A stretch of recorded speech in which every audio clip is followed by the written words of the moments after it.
Hey guys, what's the 5 here with episode number 8 of the Crystal Palace Grooming on FIFA 23. We're kicking off today's episode seeing the stats of Michael Olise. 3 goals in his previous 3 games. Obviously all 3 of those came against Brighton in the previous episode. We are kicking this one off though. We smashed Brighton. Spoilers for last episode, sorry, but we smashed them. And now we're coming into Bournemouth. And last time we played them, I think we got a 1-0 victory. Will Zaha scored a penalty.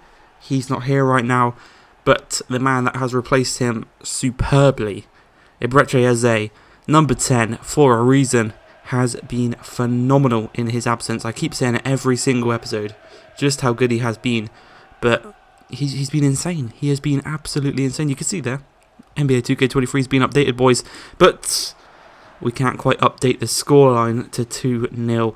Edouard's shot well saved by their new signing Neto, the former Barcelona shot stopper. And the resulting corner didn't quite work out. We're going to whip it back in, and Edouard already scored one Bicey this season. Didn't quite work out here against Bournemouth, but we are having the majority of the attacking output in this game is from us. We are smashing them, basically, is what I'm trying to say. And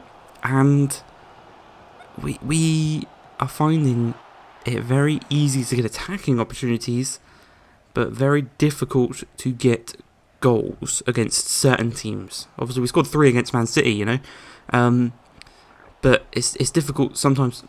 That maybe if I had a better striker or a better winger, that would have went in. Maybe we need to improve and get a solid goal scorer. Edouard's been good. Mateta, he's only just come on. That's his first touch of the ball from the Will Hughes corner. Doubles our lead. But yeah, maybe we need next season to focus on maybe a backup right back, backup left back, and maybe some backup majorly, but one first team signing, and I think the rest can be backup. That's what we're going to focus on in the summer. Because we're playing really good. We are actually climbing the table really nicely. And we're actually very, very close, potentially, to a Europa Conference League position. That being said, we've not had Zaha or Mitchell for 3 months. We're not going to have Loftus-Cheek for the remainder of the season and the start of next season, most likely. So, the fact we're doing it without them, and we're almost in a Conference League position, I think when we get them back, that final push of the season, Conference League could be a real possibility for us this season. But we're coming into this one, and we're taking on Arsenal at Selhurst Park. And this is kind of a real test to see just how well we have improved since the beginning of the season. Obviously, we played them in episode number 2. They beat us 5-0. Absolutely smashed us. I think at this point in the game, they were probably 3-0 up. So, we've already improved a vast majority since that. And you can see the hour mark, it's still 0-0. It's still a real good competition. Still not having the most shots against them because they're defensively. Saliba is so good. He is so good on this game. I just can't escape him with either Eze or Edouard. And then on the other side, Olise, he's got some chances. But, mainly it has been from these boys. And then this happens. I thought I'd use the hyper motion. I think it was a better angle of the free kick.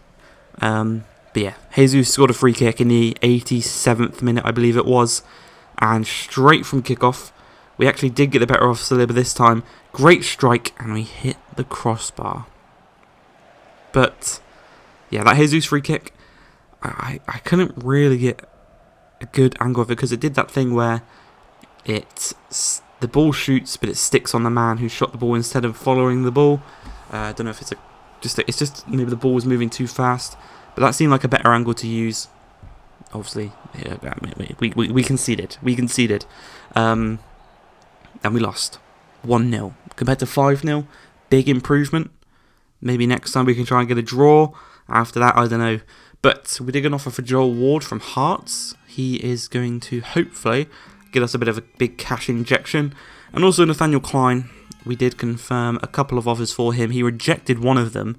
I think he rejected one to Porto, accepted one to Getafe. So he will be going to Spain.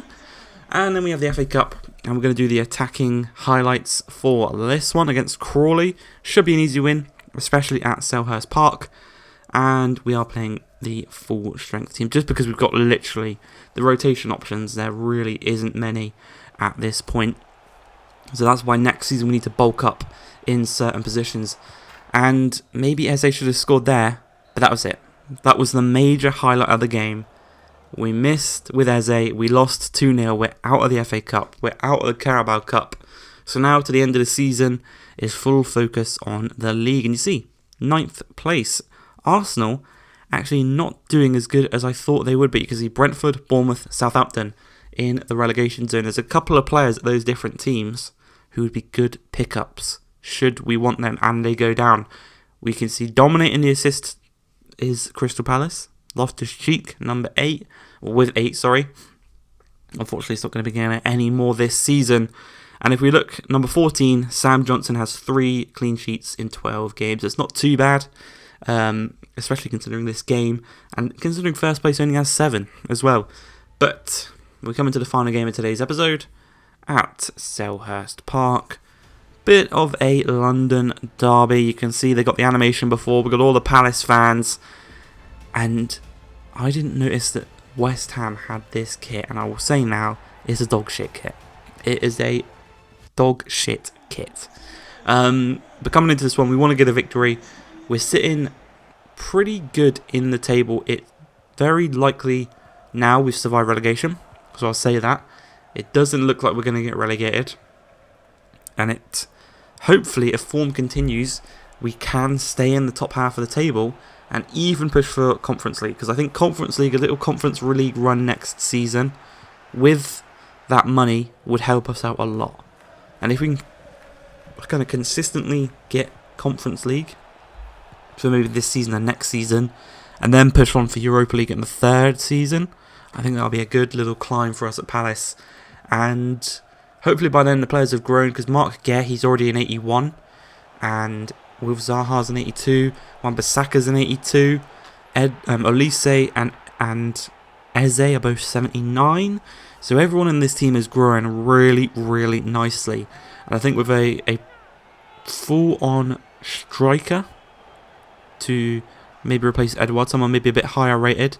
Obviously, Edouard's been perfect this season, but if we can get someone who can score maybe more consistent types of goals, because right now Edouard mainly is scoring from outside the box and scoring finesse shots and over the top balls. Maybe that's just the only way you can score on this FIFA, but I would like maybe a hold up man who can get Eze and Olise in a bit more. And obviously when Zaha comes back, maybe he can come in on a few goals or whatnot. But unfortunately in this one we did get a 1-1 draw. It wasn't the most entertaining of games, and Susek did score to equalise the game. But that's going to be it for this episode. I hope you guys have enjoyed. If you have, please like, subscribe, and peace.